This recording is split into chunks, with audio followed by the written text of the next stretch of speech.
Thanks for joining us for this latest ISE 2025 panel discussion. We're here to talk about immersive experiences, probably the hot term in the AV world right now. Gents, do you think why have immersive experiences become so popular so quickly? Simon, to you first maybe? I think, probably to make just a little bit more of a spin on this is, we're talking about popularity in immersive experiences, but, our background is very much in the corporate world. And we've seen it obviously in the commercial space done really well in terms of museums and the popularity in the way that it's being consumed there. But in terms of the corporate market, I think it's becoming quite new in this space. People are driving, employee engagement, employee experiences, which can sort of even maybe come under the immersive experience banner. But I think it's really a term now that can really be pushed into the corporate market, and the corporate market is probably really there to start consuming these services more than probably what I've seen previously. But well, you make an interesting point, which I must admit I've never really thought about before in the corporate marketplace. I mean, I tend to think of immersive experiences within entertainment, museum and expos. That's our land, that's where we belong. And the first question to a certain extent, what is an immersive experience? And you've touched on that point. Anything can be immersive. When you put people inside a room doing virtually anything, you go to a pub, it's immersive.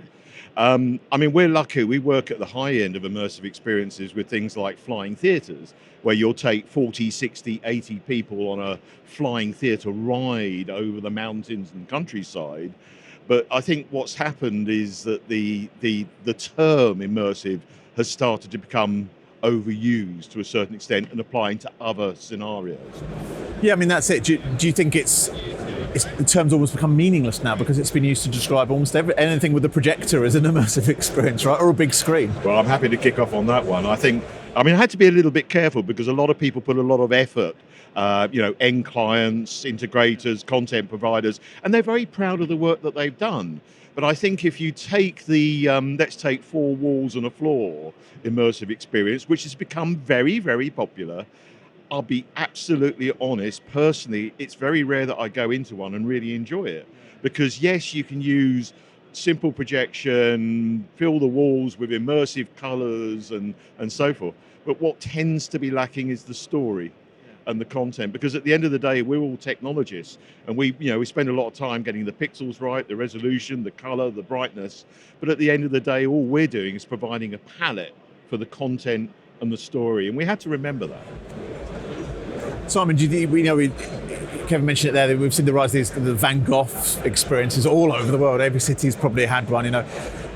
Is that kind of doing the real work like the companies like Craftwork and stuff are doing kind of a disservice? Because it is just, like you said, it's just 4 walls and a projector, right? Yeah, but I think you're completely right. It is the storytelling, and that can be done, in a museum because they do it very well in terms of stories they need to tell there. But bringing that back to sort of the corporate industry, I think a lot of companies are kind of losing brand identity at the moment because remote work, we need to attract the people back to the office. But when they do come back to the office, they need that storytelling of when they come into the building. They're not just coming into a room which is just 4 walls and some desks, right? They might need to create an immersive experience so they actually feel a part and they feel connected to the office.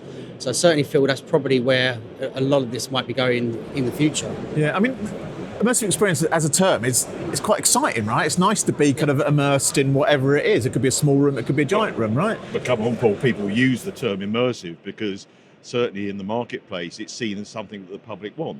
The usual words that get used with any attraction are immersive, interactive, and it's expounding the wow factor in many cases. Whether a lot of these projects actually deliver, TripAdvisor will tell you whether they deliver or not. It doesn't take an awful lot of effort to see the ones that do it well and the ones that don't. Yeah, exactly. Is that not, we'll get onto that in a minute. I just wanted, you talked about it's popular, but is that not because at home now you can have a 4K screen at home, right? So actually you can have a really high quality experience. You can get surround sound speakers, background speakers at home. So actually you can produce a good filmic quality at home. Yet it's not truly immersive, is it? So actually, if you're going to get people to come out of their homes and go to these things, you really have to kind of put on a bigger show than what they've got at home.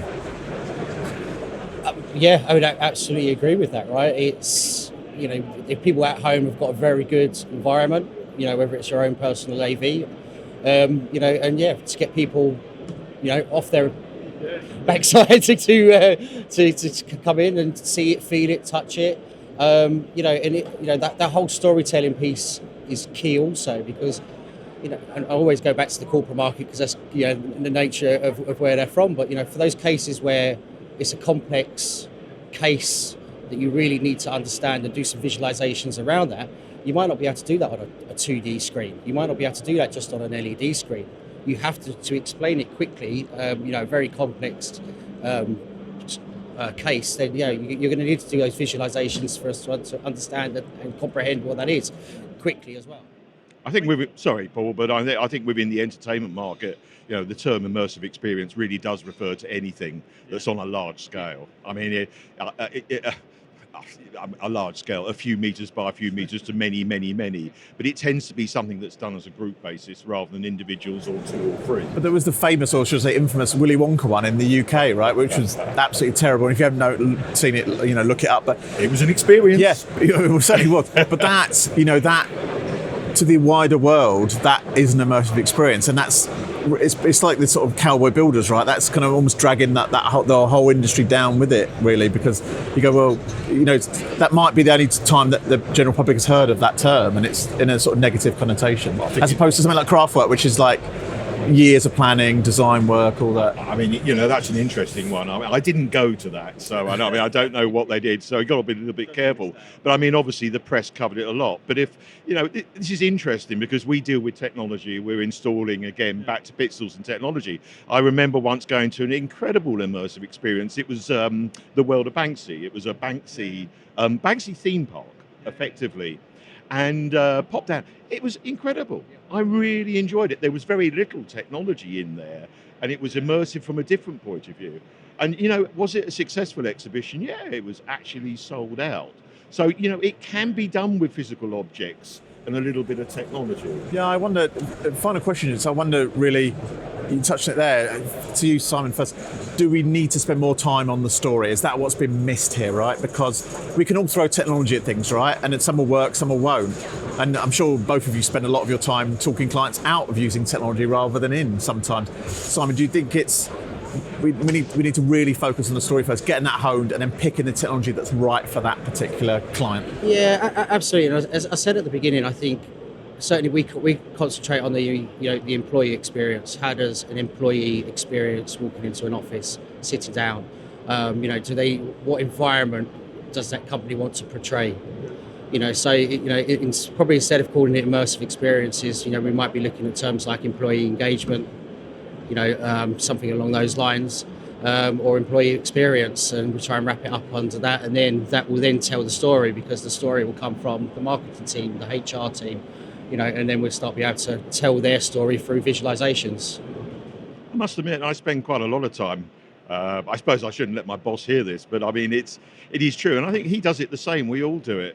Yeah, we do question clients. What are you trying to achieve with this particular thing, this particular experience?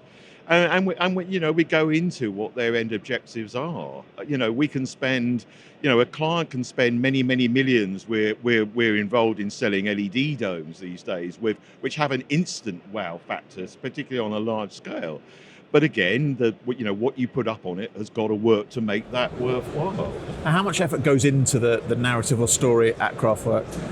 I mean, I guess that's the first few months of planning, no? Well, just to be clear, I mean, we focus, we're the technology chefs. I like to use the analogy of a systems integrator is like a chef. We know where all the ingredients are. We know how to cook a very fine technology meal. And we choose not to design and build experiences ourselves. If we do, we bring in a designer or we bring in a media producer. So we focus on what we're very good at, and we bring in free designers and we bring in media producers, or a client will bring us in as part of a team. So just to be clear, we focus on the technology and work with the other players to actually come up with something that suits the purpose and fits the job. That's a nice way to end. Simon, Kevin, many thanks for your time. You're very welcome. Many thanks to you too for watching. Bye-bye.